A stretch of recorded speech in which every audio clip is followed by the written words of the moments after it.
Jadi susunan peta konsep mengenai kedatangan bangsa Eropa ke Nusantara yang akan kita bahas itu meliputi yang pertama tentang apa saja yang menjadi faktor pendorong kedatangan bangsa Eropa ke Nusantara. Kemudian proses kedatangan bangsa Portugis yang tokohnya terdiri dari Bartolomeu Dias, kemudian Vasco da Gama dan Alfonso de Albuquerque. Berikutnya proses kedatangan bangsa Spanyol yang tokohnya terdiri dari Christopher Columbus dan masih juga Ferdinand Magellan yang berlayar bersama dengan Juan Sebastian Elcano. Lalu tentang proses kedatangan Inggris dan proses kedatangan bangsa Belanda, baik itu dari segi latar belakangnya menuju Nusantara. Tokoh-tokohnya yang terdiri yaitu Cornelis de Houtman dan Jacob van Eyck. Oke, langsung aja kita bahas ke tahap awal, yaitu apa saja sih yang menjadi faktor pendorong masuknya bangsa Eropa ke Indonesia atau penjelajahan samudra yang dilakukan oleh bangsa-bangsa Eropa. Faktor yang pertama yaitu karena jatuhnya Konstantinopel pada tahun 1453 ke tangan Turki Utsmani. Ini menyebabkan bangsa Eropa itu menjadi kesulitan dalam bidang perdagangan, sehingga bangsa Eropa juga menjadi sulit untuk mendapatkan rempah-rempah. Konstantinopel, terutama bandar Bizantium, biasa digunakan sebagai bandar penghubung perdagangan antara Asia dan Eropa, sehingga ini menjadi suatu daerah yang sangat penting sebagai bandar atau pusat perdagangan saat itu. Faktor yang kedua yaitu adanya kisah perjalanan Marco Polo ke dunia timur. Marco Polo ini adalah seorang pedagang dari Venesia atau Italia yang melakukan perjalanan hingga ke Cina, yang perjalanannya itu sendiri dituang dalam buku Book of Ferrous Experience. Faktor yang ketiga didukung oleh adanya penemuan Kopernikus yang menyatakan bahwa bumi itu bulat. Teori ini juga didukung oleh tokoh lainnya yaitu ilmuwan Galileo Galilei. Faktor yang keempat, karena adanya penemuan kompas, navigasi, ilmu kartografi atau ilmu tentang pembuatan peta. Jadi ini adalah salah satu atau beberapa kemajuan teknologi pada saat itu yang juga mendorong bangsa barat untuk melakukan penjelajahan yang pada akhirnya menemukan bumi Nusantara.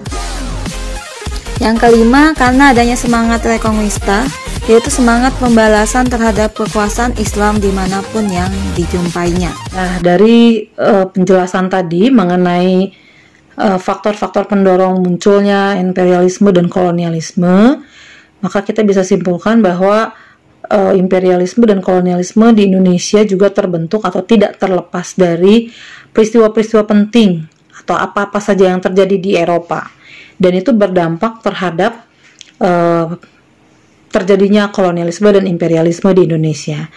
Dari sini nanti kita akan bahas lagi tentang apa itu yang dimaksud dengan kolonialisme, apa yang dimaksud dengan imperialisme.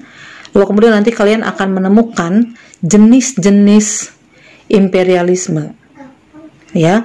Lalu kemudian ada lagi kapitalisme dan merkantilisme.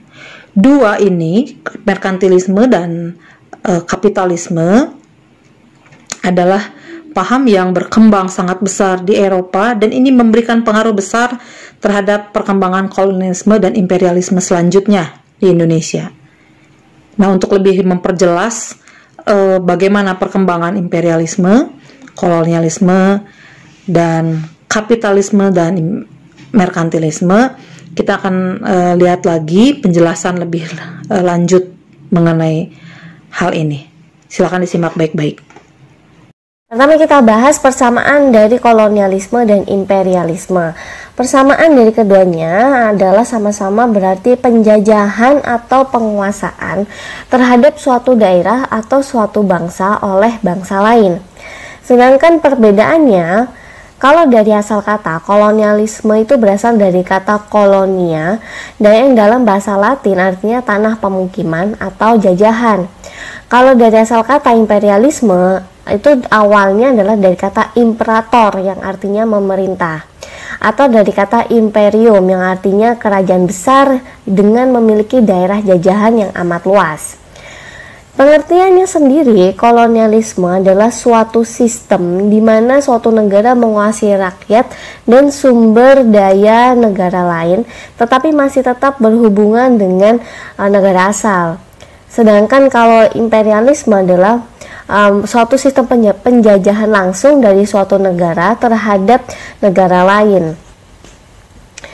Tujuan penguasaan wilayah, perbedaan dari kolonialisme adalah tujuannya untuk menguras sumber-sumber kekayaan daerah koloni demi perkembangan industri dan memenuhi kekayaan negara yang melaksanakan politik kolonial tersebut. Sedangkan untuk tujuan penguasaan wilayah dari imperialisme adalah melakukan penjajahan dengan cara membentuk pemerintahan jajahan dan dengan menanamkan pengaruh pada semua bidang kehidupan di daerah jajahan. Nah, berdasarkan dengan timelinenya, imperialisme itu dibagi menjadi dua, yaitu imperialisme kuno dan imperialisme modern. Perbedaan dari keduanya adalah dari terjadinya. Jadi imperialisme kuno terjadi sebelum revolusi industri, sedangkan yang modern setelah revolusi industri. Dari segi kepentingan, imperialisme kuno itu adanya dorongan untuk kepentingan mencari tanah jajahan karena keinginan mencapai kejayaan, memiliki kekayaan, dan menyebarkan agama, yaitu glory, gold, dan gospel, 3G ya.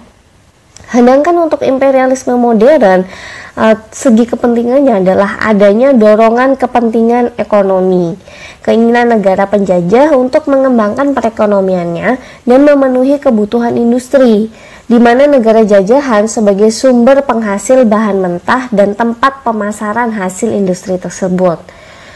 Nah, contoh negara yang menganut imperialisme kuno adalah Portugis, Spanyol, Romawi Barat, dan juga Timur atau Bizantium. Sedangkan untuk imperialisme modern, negara yang menganut adalah Inggris, Perancis, Belanda, Jerman, dan juga Italia. Nah, akibat dari adanya imperialisme yang pertama adalah berkembang penanaman modal di daerah jajahan oleh kaum partikelir atau swasta. Kemudian perdagangan dunia semakin meluas dan negara jajahan semakin miskin. Kebudayaan penduduk asli digeser dan dipengaruhi oleh kebudayaan bangsa Eropa. Nah, sebenarnya sebelum kita masuk ke merkantilisme, kita tahu bahwa kolonialisme barat di Indonesia itu tidak dapat dilepaskan dengan peristiwa-peristiwa di Eropa pada abad ke-8 sampai dengan abad ke-13. Jadi perubahan-perubahan di Eropa itu membawa pengaruh ke dunia timur. Perubahan tersebut tuh diantaranya adalah reformasi gereja di abad 16-17, kemudian gerakan merkantilisme, kemudian revolusi Perancis di tahun 1789, dan revolusi industri di tahun 1780. Nah, sekarang kita masuk ke merkantilisme. Merkantilisme itu adalah paham yang ditandai dengan adanya campur tangan pemerintah secara ketat dan juga menyeluruh dalam perekonomian guna memupuk kekayaan logam mulia sebanyak-banyaknya sebagai standar dan ukuran kekayaan yang dimiliki, juga sebagai standar kesejahteraan dan kekuasaan negara tersebut. Latar belakang dari merkantilisme adalah munculnya negara-negara merdeka di Eropa seperti Inggris, Prancis, Jerman, Italia, dan Belanda.